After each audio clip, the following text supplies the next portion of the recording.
توحید حق کا وہ پاسدار اور یہ مولوی ابن دحیہ جس نے میلاد کے حق میں کتاب لکھی اور بادشاہ کو خوش کیا، اس کے بارے میں آئیے محدثین کیا کہتے ہیں۔ خبیث اللسان، احمق، شدید الکبر، قلیل النظر فی امور الدین متہاونا، بد زبان، احمق، شدید متکبر اور دین کے معاملات میں پرلے درجے کا لاپرواہ انسان تھا۔ جلالی جی جہاں تک سرور عالم سید الانبیاء شافع محشر محمد کریم صلی اللہ علیہ وسلم کے ذکر خیر کا معاملہ ہے، وہ تو قرآن سے ہی ثابت ہے۔ تو خون کے آنسو رونے کو جی کرتا ہے کہ آپ کے ان فتووں کی وجہ سے اور آپ کی اس شروع کی ہی بدعت کی وجہ سے حالات کہاں تک پہنچ گئے۔ اگر یہ کوئی نان مسلم کرتا تو شاید مسلمان اس کا گلا دبانے کے لیے پہنچ جاتے۔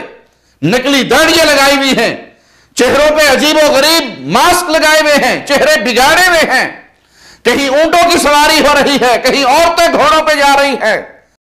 السلام علیکم ورحمۃ اللہ وبرکاتہ۔ ان الحمد للہ نحمده ونستعینه ونستغفره ونعوذ باللہ من شرور انفسنا ومن سیئات اعمالنا من يهده الله فلا مضل له ومن يضلل فلا هادي له أشهد أن لا إله إلا الله وحده لا شريك له وأشهد أن محمدًا عبده ورسوله أما بعد۔ نبی کریم صلی اللہ علیہ وسلم کی بابرکت ولادت کا تذکرہ یقیناً باعث برکت و سعادت ہے، اور اس ذکر کو کسی مسلمان نے نہ حرام کہا ہے اور نہ ہی بدعت کہا ہے۔ اصل مسئلہ جس پہ اختلاف ہے وہ ہے سال کے ایک دن کو، ولادت کے دن کو عید قرار دے کر اس دن جشن منانا، چراغاں کرنا، جھنڈیاں لگانا، حتیٰ کہ اب تو رقص اور جھومنے کی مجالس یار لوگ کرتے ہیں۔ وہ کچھ ہوتا ہے کہ ان کے اپنے بڑے پریشان ہو چکے ہیں کہ نبی کریم صلی اللہ علیہ وسلم کے نام پر کیا ہو رہا ہے۔ بریلوی مکتبہ فکر کے رہنماؤں کا ہمیشہ سے یہ وتیرہ رہا ہے کہ اصل نقطے کو چھوڑ کر خلط مبحث کا شکار ہو کر بات کو گھماتے جاتے ہیں، اور ایک ایسا عمل جس کے بارے میں بریلوی مسلک کے بڑے بڑے لوگ یہ تسلیم کر چکے ہیں کہ یہ 5ویں 6ٹی صدی کی ایجاد ہے، اسے بزعم خود قرآن و حدیث سے ثابت کر دکھانے کی ناکام کوششوں میں دھوکہ دہی کا ارتکاب کرتے ہیں۔ بطور ثبوت دیکھ لیجئے بریلوی امت کے حکیم مفسر شارح مفتی احمد یار نعیمی کی کتاب جاء الحق صفحہ 214 پر لکھا ہے، امام سخاوی نے فرمایا کہ میلاد شریف تینوں زمانوں میں کسی نے نہ کیا، بعد میں ایجاد ہوا۔ پھر چند سطر بعد اسی صفحہ 214 پر لکھا ہے، جس بادشاہ نے اس کو سب سے پہلے ایجاد کیا وہ شاہ اربل ہے، اور ابن دحیہ اس نے میلاد شریف پر ایک کتاب لکھی، یہ بادشاہ 6ٹی صدی کا ہے۔ اس وقت کے اہل علم کی گواہیاں موجود ہیں کہ وہ بادشاہ مصرف یعنی فضول خرچ تھا۔ اور یہ مولوی ابن دحیہ جس نے میلاد کے حق میں کتاب لکھی اور بادشاہ کو خوش کیا، اس کے بارے میں آئیے محدثین کیا کہتے ہیں۔ امام ابن حجر اسقلانی رحمہ اللہ نے اپنی کتاب لسان المیزان میں لکھا ہے، وقال ابن النجار رأيت الناس مجمعين على كذبه وضعفه۔ ابن نجار نے کہا میں نے لوگوں کو دیکھا کہ ان کا اس ابن دحیہ کے جھوٹے اور ضعیف ہونے پر اجماع تھا، اور اس پر کہ جو احادیث اس نے نہیں سنی ان کے سننے کا مدعی، جن سے نہیں ملا ان محدثین سے ملاقات کا مدعی بن جاتا۔ ابن حجر رحمہ اللہ نے اس کے بارے میں اور بھی کافی کچھ بیان فرمایا، اگر سب کو ذکر کریں گے تو کافی تطویل کا سبب ہوگا، بس اتنا اور سن لیں کہ اس کے بارے میں لکھا ہے، خبیث اللسان، احمق، شدید الکبر، قلیل النظر فی امور الدین متہاونا، بد زبان، احمق، شدید متکبر اور دین کے معاملات میں پرلے درجے کا لاپرواہ انسان تھا۔ یہ باتیں اس لیے بتائی کہ بریلوی فرقے کے حکیم الامت بڑے خوش ہو رہے تھے کہ اس نے میلاد پر کتاب لکھی، جبکہ اس کذاب کی اصلیت آپ کے سامنے ہے۔ محدثین نے اس کو بالکل ننگا کیا، یہ ایک ڈھونگی بابا تھا۔ آئیے یار لوگوں کے گھر کی دوسری گواہی بھی سن لیں۔ عبدالسمیع رامپوری صاحب کی کتاب انوار ساطعہ صفحہ 267 بھی دیکھ لیں. لکھتے ہیں اور اس عمل کو تخصیص دی گئی 7 مہینہ مبارک ربیع الاول کے. ہر چند کہ تذکرہ تو قدیم زمانہ یعنی صحابہ کے وقت سے چلا آتا تھا، لیکن یہ سامان فرحت و سرور کرنا اور اس کو بھی مخصوص شہر ربیع اول کے ساتھ اور اس میں بھی خاص وہی 12واں دن میلاد شریف کا معین کرنا.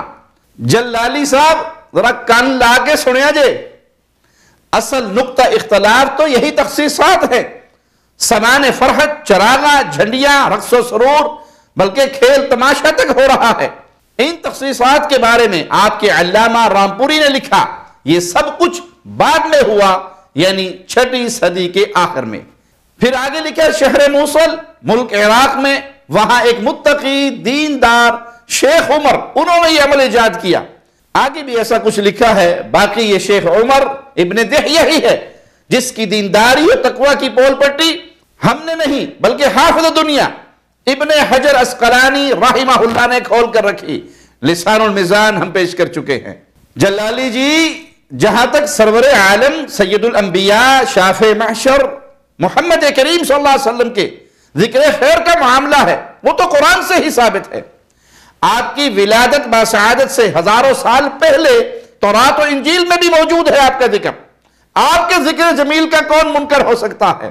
الحمدللہ اہل الحدیث کی ہر مجلس میں رسول اللہ صلی اللہ علیہ وسلم کا ذکر ہوتا ہے، اور جتنا نبی کریم صلی اللہ علیہ وسلم کا ذکر اہل الحدیث کی مجلس میں ہوتا ہے کسی اور کی مجلس میں نہیں، اور جتنا رسول اللہ صلی اللہ علیہ وسلم پر درود اہل الحدیث کی مجلس میں پڑھا جاتا ہے کسی اور کی مجلس میں نہیں. کیونکہ ہم تو ہر مسئلے میں بتاتے ہیں رسول اللہ صلی اللہ علیہ وسلم نے یہ فرمایا، رسول اللہ صلی اللہ علیہ وسلم نے نماز یوں پڑھی، رسول اللہ صلی اللہ علیہ وسلم نے روزہ یوں رکھا. ہم ہر عمل میں آپ کے سامنے حدیث رکھتے ہیں، اور جب حدیث مصطفیٰ آئے گی تو صلی اللہ علیہ وسلم کے ترانے اہل الحدیث کی مجالس میں سب سے زیادہ گونجیں گے. تو ذکر بھی آپ کا ہمارے پاس سب سے زیادہ.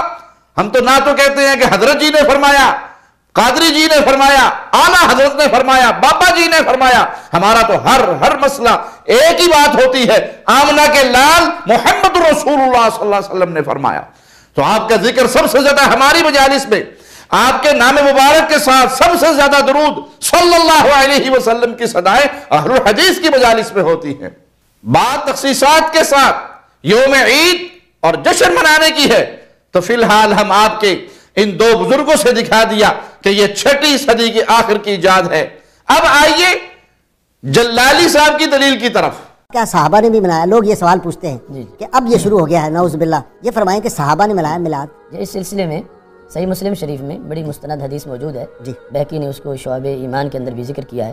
ایک موقع پر مسجد نبوی شریف میں ایسا ہی اجتماع منعقد تھا تو ہمارے آقا صلی اللہ علیہ وسلم جب وہاں تشریف لائے آپ نے صحابہ کرام رضی اللہ تعالیٰ عنہم سے پوچھا ما اجلسکم، یہ جلسہ کیسا ہے، کس محبت نے تمہیں بٹھا رکھا ہے، موضوع سخن کیا ہے. وہ تو فرش پہ بیٹھ کے آج کی خبریں دیتے ہیں، لیکن آپ کے پیش نظر حکمتیں یہی تھیں کہ آج میرے صحابہ جو جواب دیں گے میں تصدیق کروں گا تو وہ قیامت تک کے لوگوں کے لیے ایک جواب بن جائے. ہمارے آقا صلی اللہ علیہ وسلم نے جب یہ پوچھا تو صحابہ کرام رضی اللہ تعالیٰ عنہم نے جواب دیا جلسنا ندعو اللہ ونحمدہ علی ما ہدانا لدیننا ومن علینا بک. یعنی جواب کا خلاصہ یہ بنتا ہے کہ فضل رب العلا اور کیا چاہیے، مل گئے مصطفیٰ اور کیا چاہیے. ہم جلسنا بیٹھے ہیں، ندعو اللہ خدا کو پکار رہے ہیں، ونحمدہ اس کی تعریف کر رہے ہیں، علی ما ہدانا لدیننا کہ اس نے اس دین کی ہمیں ہدایت دی، ومن علینا بکا اور محبوب تمہارے صدقے ہم پہ کرم کیا. آپ صلی اللہ علیہ وسلم کی آمد سے جو ہم پر احسان ہوا ہے ہم اس احسان کا ذکر کر کے اللہ کا شکر ادا کر رہے ہیں. رسول اللہ صلی اللہ علیہ وسلم کی جلوہ گری پر اللہ تعالیٰ کا شکر یہی محفل میلاد ہے. صحابہ کرام رضی اللہ تعالیٰ عنہ جب اس موضوع کی محفل کا انعقاد کر رہے تھے وہ جلسہ نہ فضائل نماز کا تھا نہ مسائل زکوٰۃ کا تھا، کہ رسول اللہ صلی اللہ علیہ وسلم کی آمد پر اللہ کے شکر کی ادائیگی کا جلسہ تھا. جلالی نے صحیح مسلم کی حدیث جو پیش کی انٹرنیشنل نمبرنگ کے مطابق اس کا نمبر 6857، اس کے علاوہ سنن ترمذی 3379، سنن نسائی 5426، مسند احمد 16835 پر بھی ہے. جلالی صاحب نے الفاظ نسائی والے پڑھے، حوالہ صحیح مسلم کا دیا.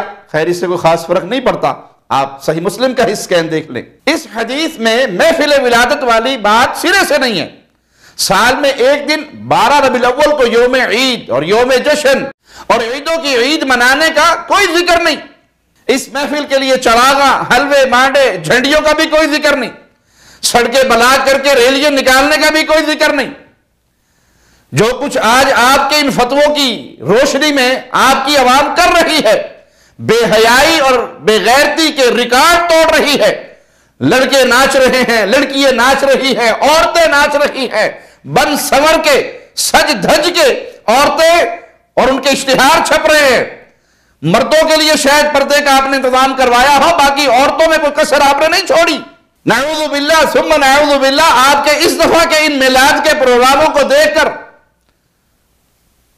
تو خون کے آنسو رونے کو جی کرتا ہے کہ آپ کے ان فتووں کی وجہ سے اور آپ کی اس شروع کی ہی بدعت کی وجہ سے حالات کہاں تک پہنچ گئے۔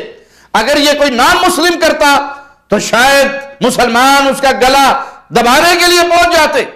نکلی داڑیاں لگائی ہوئی ہیں، چہروں پہ عجیب و غریب ماسک لگائے ہوئے ہیں، چہرے بگاڑے ہوئے ہیں، کہیں اونٹوں کی سواری ہو رہی ہے، کہیں عورتیں گھوڑوں پہ جا رہی ہیں۔ یہ جو کچھ ہو رہا ہے یہ آپ کے کھاتے میں ہے، اس کا جو کچھ ملے گا وہ آپ ہی کو ملے گا۔ لیکن آپ نے جو دلیل پکڑنے کی کوشش کی، وہاں رسول اللہ صلی اللہ علیہ وسلم کے صحابہ بیٹھے اللہ کے ذکر میں مشغول ہیں، اللہ کی نعمتوں کو یاد کر رہے ہیں۔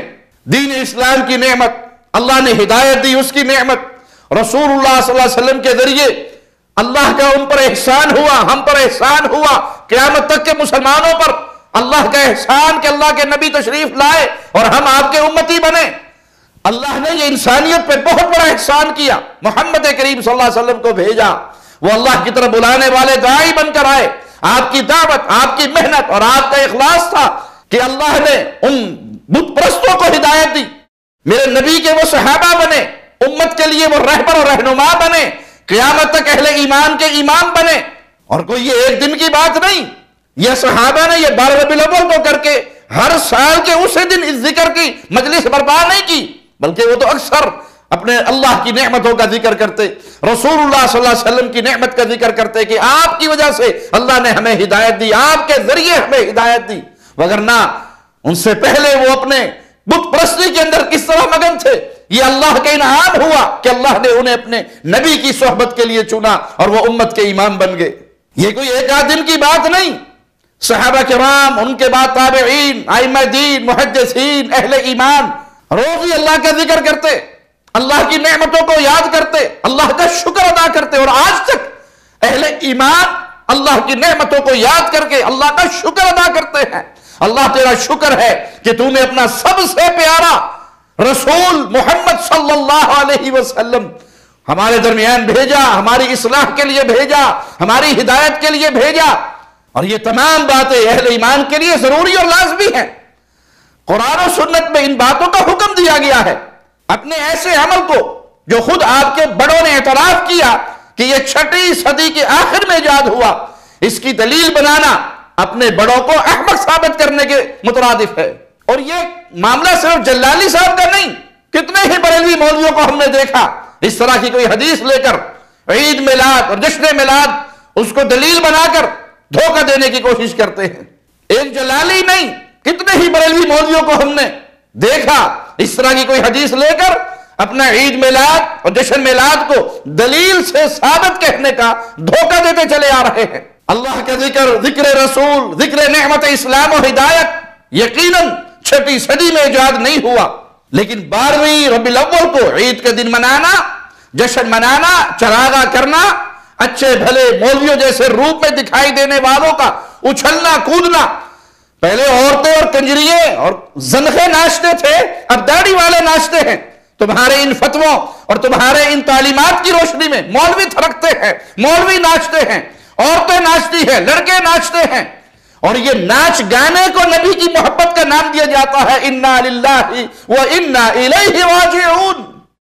جس ساز سے اللہ کے نبی صلی اللہ علیہ وسلم نے روکا، وہ ساز اللہ کے نبی کی ولادت کے نام پہ آج کیسے گونج رہا ہے کہ مسجدیں محفوظ نہیں، مسجد کے دروازوں پہ کھڑے ہو کے یہ زنخے، یہ چھوکرے، یہ لڑکیے، یہ لڑکے، یہ مکس گیدرنگ، یہ ناچ رہے ہیں۔ کیا ہو رہا ہے؟ میلاد مصطفیٰ، لا حول ولا قوت الا باللہ، کہ اللہ کے نبی صلی اللہ علیہ وسلم کے نام کو کمائی کا ذریعہ بنانے کے علاوہ تمہارے پاس مال کمانے کا کوئی اور طریقہ نہ تھا؟ اور اس طرز عمل کا ہم ہی نہیں، جب سے یہ بدعت ایجاد ہوئی تب سے اہل علم اس کی مخالفت کرتے آ رہے ہیں، اسے بدعت بتلاتے آ رہے ہیں، اسے روکتے آ رہے ہیں، لیکن بدعت باز نہیں ہوتی۔ یاد رکھیے گا، بدعت باز نہیں ہوتی، ہر سال نئے بچے پیدا کرتی ہے۔ جو پچھلے سال عید میلاد پر ہوا تھا، اس سال اس سے بڑھ کر ہوا، اور پتہ نہیں یہ کہاں جا کر فتنہ رکے گا۔ جب تک آپ جیسے مولوی اس فتنے کو کھاد دیتے رہیں گے، پروان چڑھاتے رہیں گے، تو یہ امت کی ذلت کا سبب بنتا رہے گا کہ سینما گھروں کے باہر بھی لکھا جائے گا عید میلاد کی خوشی میں 4 شو۔ جن عورتوں کو نرم آواز سے بات کرنے کی شریعت نے اجازت نہیں دی، جن عورتوں کو پردوں میں چھپ کر آنے کا حکم دیا گیا، وہ عورتیں آج میک اپ سے بتوں کو سجا کر سج دھج کر مجلسیں پڑھ رہی ہیں، نعتیں پڑھ رہی ہیں، آئی لو یو یا رسول اللہ کی صدائیں لگا رہی ہیں۔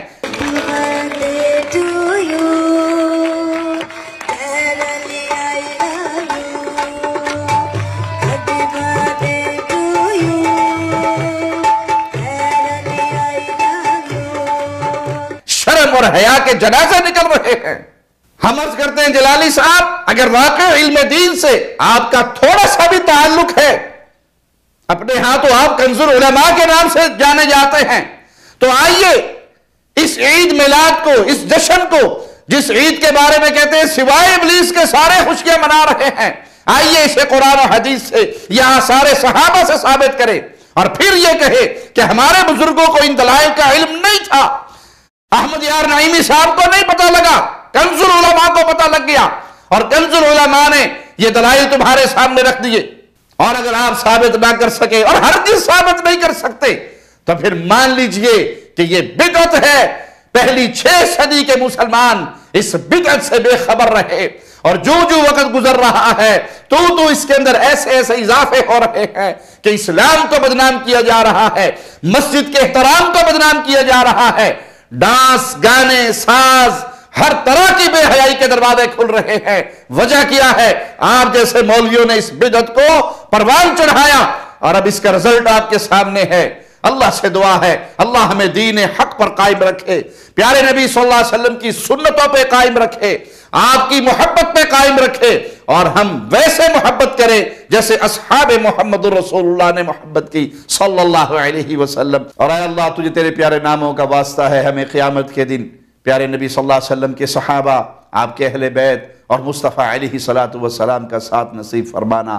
اقول قولی ھذا واستغفر اللہ لی ولکم ولسائر المسلمین۔ ہر لمحہ قرآن اور سنت کا ترجمان، فضیلت الشیخ توصیف الرحمن۔